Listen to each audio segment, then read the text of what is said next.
So our next question comes from Sophie T. Sophie says, Dear Rich Habits podcast hosts, I came across your show and I've learned a lot.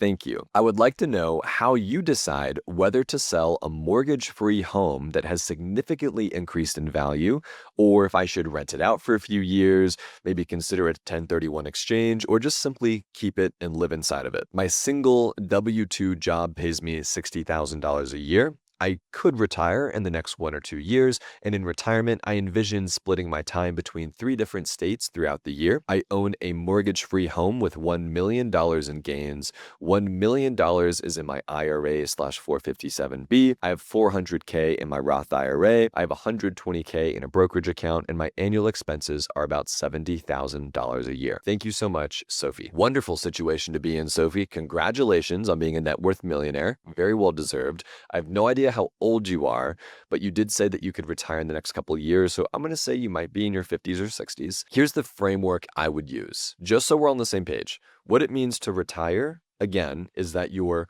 portfolio income, your passive income, is growing for you on an annualized basis more than your expenses are on an annualized basis. So you said you're spending $70,000 a year, which means if your portfolio income generates $70,000 a year or more, you're technically financially free and you can retire, right? So you've got $1 million in an IRA, 400, so you have $1.5 million invested in the stock market right now. On that 1.5, if you wanted to do the 4% rule, which is super conservative, Trinity study, we talked about this on so many shows, essentially that just means you take out 4% of your total portfolio on an annualized basis, assuming the portfolio is invested 60% in equities, 40% in bonds, which should be what people do in retirement. According to the Trinity study, you can take out 4% for the next 30 years and quote unquote never run out of money. Okay, that's $60,000 a year at this $1.5 million you have invested, right under your $70,000 threshold. If you wanted to bump that up to 5%,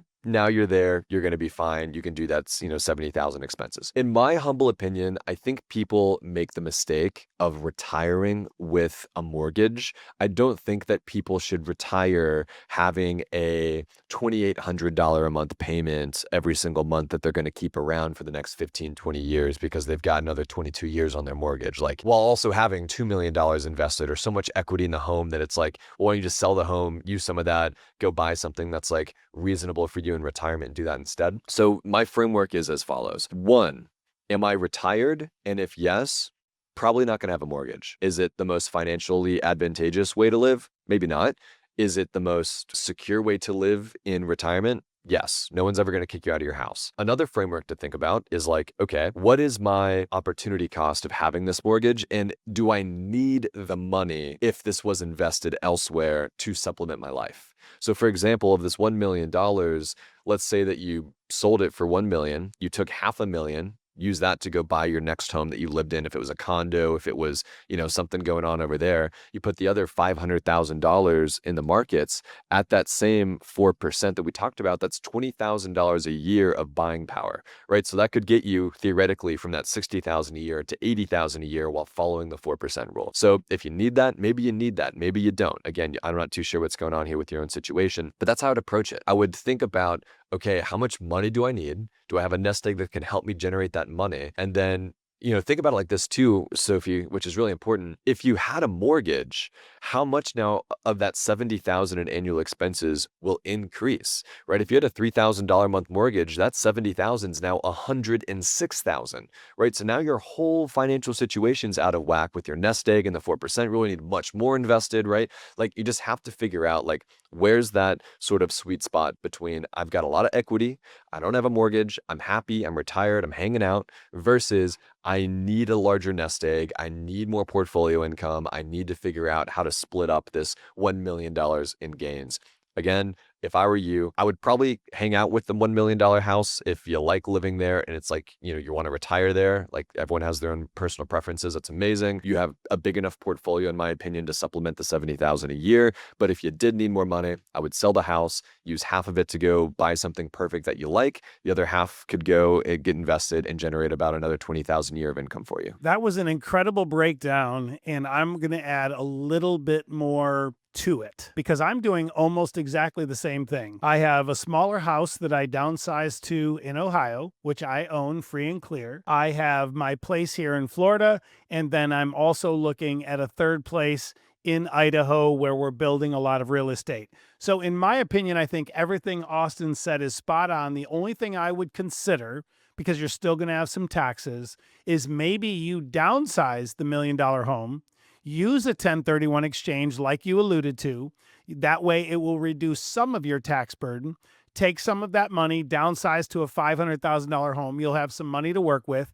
That could go towards your other homes or properties, depending on if you're going to rent or buy. But also then, as Austin stated, put that money into your accounts to help you earn more to get to that $70,000 a year. But I think you're crushing it. I think Austin's breakdown was incredible because at the end of the day, at 1.5 million now, and you still have years of compounding, you're already there. You're already there to meet that $70,000 a year. And so I would just be smart with this. I personally, going into retirement, would want my own home, even if it's a downsized home that's paid off, versus jumping right back into a mortgage. So that's my take, but I think you're in a great spot. Let's say she has a really low interest rate on this house, right? Does that change anything for you? For me personally, if I am retiring and I'm in my 50s or 60s and like I'm ready to this is my forever home, I'm paying it off. I don't care about the interest rate. I want to own the grass. You know what I'm saying? I think it can go either way, Austin, because if they do, in someone's instance, have a really low interest rate mortgage, then I think it's okay to take that mortgage into retirement, especially if you have a lot of equity. But on the flip side of that, in this instance with Sophie, I think it's okay either way to either keep it, ride it out, you own it, you own the grass, like you said, or do a downsize, use a 1031 exchange, invest the difference, and be able to free up some capital for the other living places that she's looking to do, because she did mention having 3 different living quarters in 3 different states. So that would be my take.